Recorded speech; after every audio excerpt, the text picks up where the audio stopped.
نہیں ہوا کرتا۔ تو یہ نظر کی دو قسمیں ہیں۔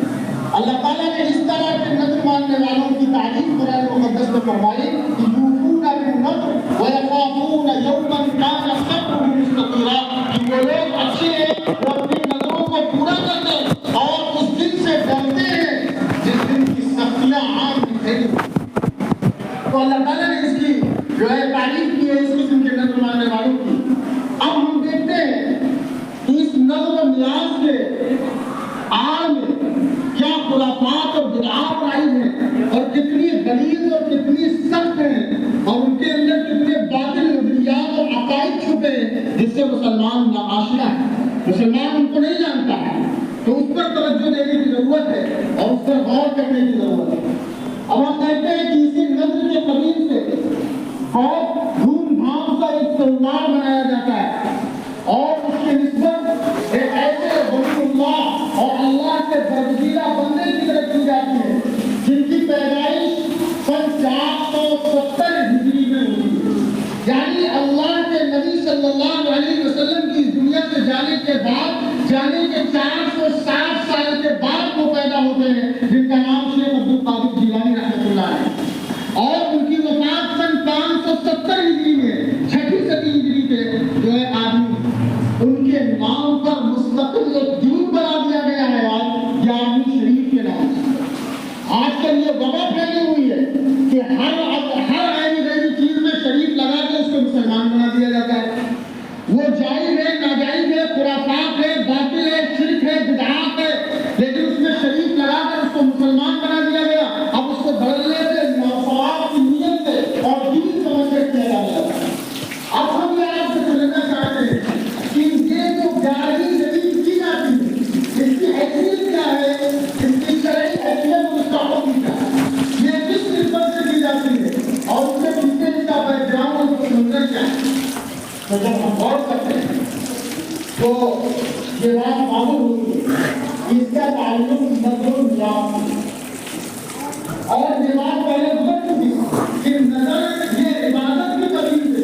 اور یہ اللہ تعالیٰ کی ذات کے علاوہ کسی اور غیر اللہ کے لیے کسی چیز کی نظر رکھنا یہ شرک سے قبیل سے آتا ہے، یہ شرک سے غیر اللہ کے لیے۔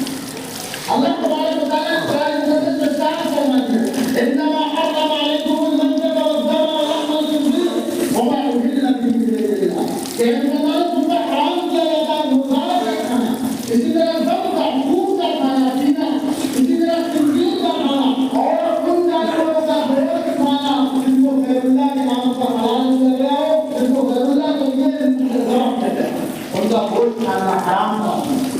چنانچہ اللہ نے فرمایا ومن اضطر غیر باغ ولا عاد فلا اثم علیہ، کہ جس کے بعد جو آدمی مجبور ہو جائے تو وہ شوق کے لیے نہیں، خواہش نفس کی ارتبا کے لیے نہیں، پوری کرنے کے لیے نہیں، بلکہ فقط یہ ضرورت جس میں سے اس کی جان بچ سکتی ہے اتنا اگر وہ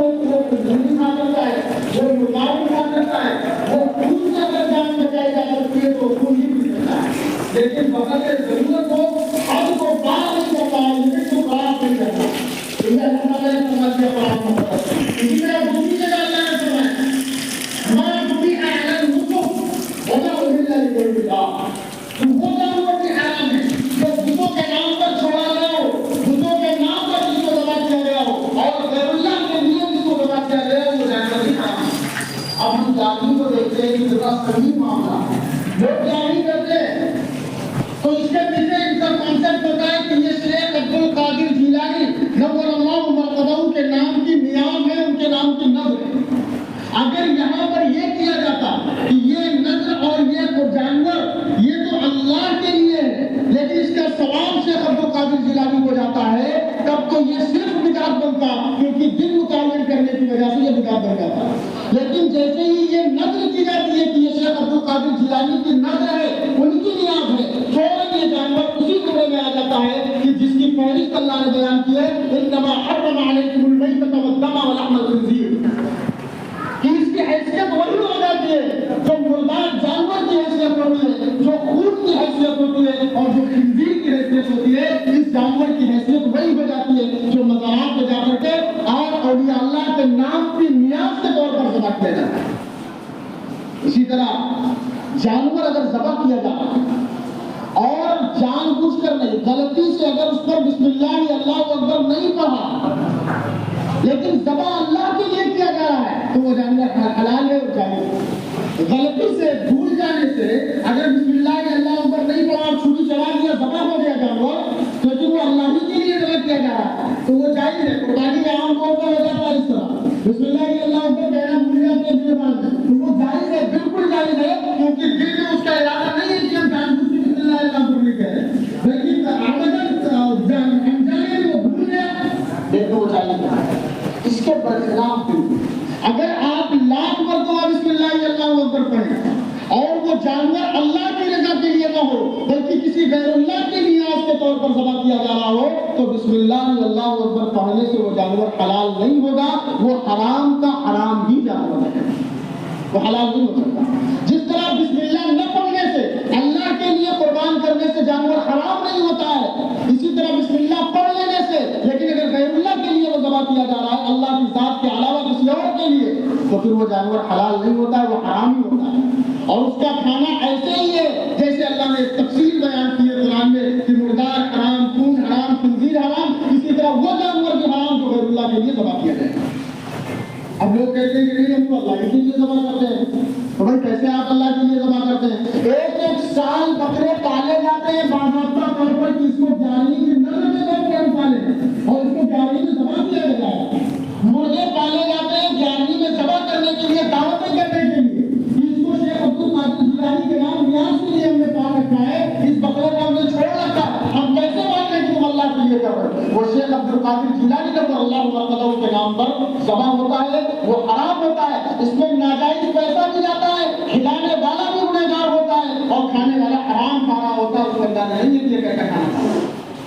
لیکن لوگ تعلقات میں نظر انداز نہیں کر پاتے، کسی کا چچا ہے کسی کا بھائی ہے وہ بیان کر رہا ہے اب وہ انکار نہیں کر پاتا۔ میرے بھائیوں کوئی مردار آپ کے سامنے پیش کرے تو کوئی چاہے جتنا قریبی ہو ہم اور آپ نہیں کھائیں گے، تو اسی طرح یہ 11ویں کا کھانا جو غیر اللہ کے لیے ہو وہ ویسے ہی حرام ہے جس طرح اور دیگر چیزیں حرام ہیں، تو اس کو ویسے ہی اوائڈ کیا جائے گا جس طرح غیر چیزوں کو اوائڈ کیا جاتا ہے۔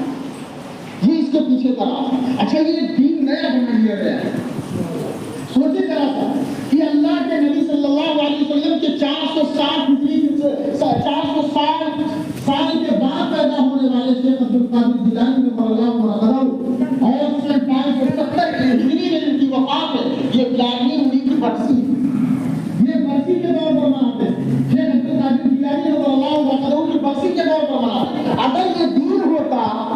اگر یہ شریعت کا حصہ ہوتا، اگر یہ دین کا حصہ ہوتا تو سن 460 ہجری سے پہلے اللہ کے نبی صلی اللہ علیہ وسلم کے زمانے مبارک میں اب بہت سے صحابہ کرام فوت ہوئے، آپ کے اہل خانہ بھی فوت ہوئے، آپ کی زندگی میں آپ کی بیٹیاں رخصت ہو گئی، آپ کی زندگی میں آپ کے صحابہ رخصت ہو گئے، آپ کی زندگی میں آپ کی بیوی حضرت خدیجہ الکبریٰ رخصت ہو گئی، آپ کے والدین رخصت ہو گئے، کسی کی یاد نہیں منایا اللہ کے نبی صلی اللہ علیہ وسلم۔ تو اگر یہ دین ہوتا تو اللہ کے نبی صلی اللہ علیہ وسلم صحابہ کرام کی ضرورت۔ اچھا پھر دوسری بڑی خرابی کیا ہے اس کے پیچھے؟ اس کے پیچھے یہ عقیدہ رکھا جاتا ہے کہ ہمارا اتنا کام نہیں بن رہا ہے تو ہم جاہلی یہ نظر مان لیں گے ہمارا کام بن جائے گا۔ اب جو آدمی کر رہا ہے اب اس سے کہو کہ چھوڑ دو جاری کرنا، یہ ناجائز اور حرام اور بدعت اور شرک کے قبیل سے ہے، تو اب اس کا ذہن اس طرف جاتا ہے کہ اگر میں نے چھوڑ دیا تو میرا بیٹا مر جائے گا،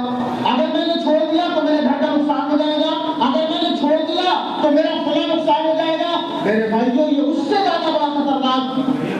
عقیدہ ہے، خطرناک بات ہے جو ہمارے دلوں میں بیٹھی ہے۔ یہ تو سیدھے سیدھے آپ کچھ اس عقیدے کو ڈینائی کر رہے ہیں کہ اللہ کی ذات کے آگے کسی کی کوئی طاقت نہیں ہے کہ وہ کسی کو نفع اور نقصان پہنچا سکے۔ نفع اور نقصان کا مالک صرف رب تعالیٰ کی ذات ہے، اس کے علاوہ کسی کی ذات نہیں ہے جو نفع بھی پہنچا سکے اور نقصان پہنچا سکے۔ اللہ کے نبی صلی اللہ علیہ وسلم سے کہا جا رہا ہے قرآن مقدس کی آیت پہ اللہ نے فرمایا قل اے نبی آپ کہہ دیجئے لا املک لی نفسی نفعا ولا ضرا، کہ میں محمد رسول اللہ خود اپنے نفع نقصان کا مالک نہیں ہوں، اپنے نفع نقصان کا مالک محمد رسول اللہ خود نہیں ہے، اور آپ کہتے ہیں محمد رسول اللہ وہ تو نبی ہے، نبیوں کے نبی ہے، آپ امتیوں کو نفع نقصان کا مالک بنا کے بیٹھے۔ قرآن مقدس سے پوچھو کہ مدد کس کی طرف تو قرآن مقدس کہتا ہے وَمَن نَصْرُ إِلَّا مِنْ عِنْدِ اللَّهِ الْعَزِيزِ الْحَكِيمِ کہ مدد صرف اللہ ہی کی طرف سے ہو سکتی ہے، کسی اور کی طاقت نہیں ہے مدد کرنا کسی۔ اور آپ جب اس آیت کا بیک گراؤنڈ دیکھیں گے تو اندازہ ہوگا یہ آیت اس وقت نازل ہوئی تھی جب بدر کی جنگ میں میدان بدر میں اللہ نے 313 کی مدد کے لیے فرشتوں کو نازل فرمایا تھا آسمان سے جنگ کرنے کے لیے، اور فرشتوں کو اتارنے کے بعد اللہ نے کہا وَمَن نَصْرُ إِلَّا مِنْ عِنْدِ اللَّهِ الْعَزِيزِ الْحَكِيمِ کہ اے مسلمانوں یہ مت سمجھنا کہ فرشتوں کی مدد سے تم جنگ جیت رہے ہو، مدد صرف اللہ ہی کی طرف سے، یہاں کی کوئی کانسیپٹ نہیں، کوئی فرشتے نہیں کر رہے، ڈائریکٹ ہم مدد مانگ رہے ہیں کسی غیر اللہ سے، یا غوث اعظم یا علی مدد یا خواجہ، آپ معاف کریے آپ یا محمد نہیں پکار سکتے ہیں، یہ بھی صرف ہے، آپ براہ راست اللہ کے نبی کو نہیں پکار سکتے ہیں مدد کے لیے، تو نبی کے علاوہ غیر نبی کو پکارنا کہاں سے درست ہو جائے گا؟ آپ یا محمد یا رسول اللہ اس لیے نہیں کہہ سکتے، اے رسول اللہ میری مدد کیجیے نہیں کہہ سکتے، یہ جائز نہیں ہے، تو آپ یا خواجہ المدد کیسے کہہ سکتے ہیں، یا غوث عبیسی کیسے کہہ سکتے ہیں، یا غوث اعظم میری مدد کیجیے یہ کیسے کہہ سکتے ہیں، یا علی مدد کیسے کہہ سکتے ہیں؟ یہ سب ناجائز اور حرام اور شرک کے عقیدے سے بھرا ہوا ہے۔ اللہ کے علاوہ کسی کی ذات نہیں ہے جس کو پکارا جائے، اور اللہ کے علاوہ کسی کی ذات نہیں ہے جس کے آگے مدد کی جھولی پھیلائی ہے۔ اللہ کے نبی صلی اللہ علیہ وسلم حضرت عبداللہ ابن عباس رضی اللہ تعالیٰ عنہ بہت جلیل القدر صحابی ہیں، ان کو اپنے پاس بٹھاتے،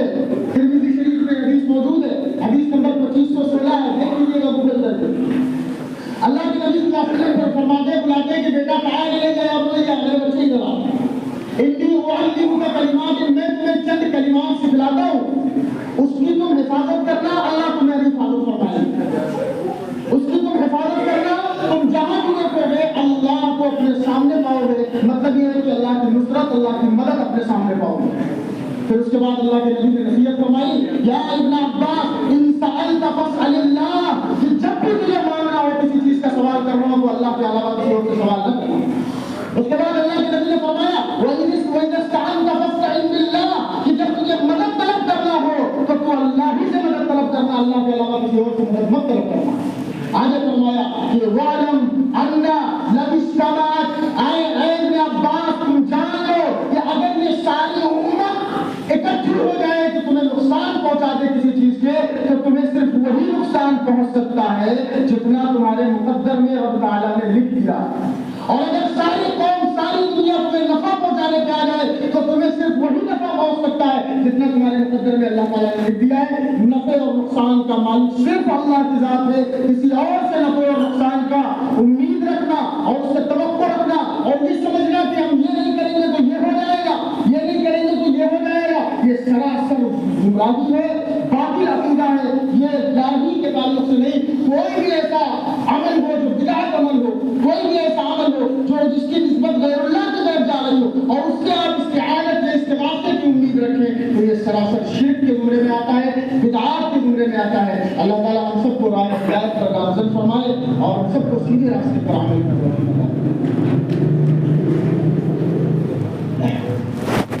حاضرین گرامی، اس مسجد میں انشاءاللہ ہر مہینے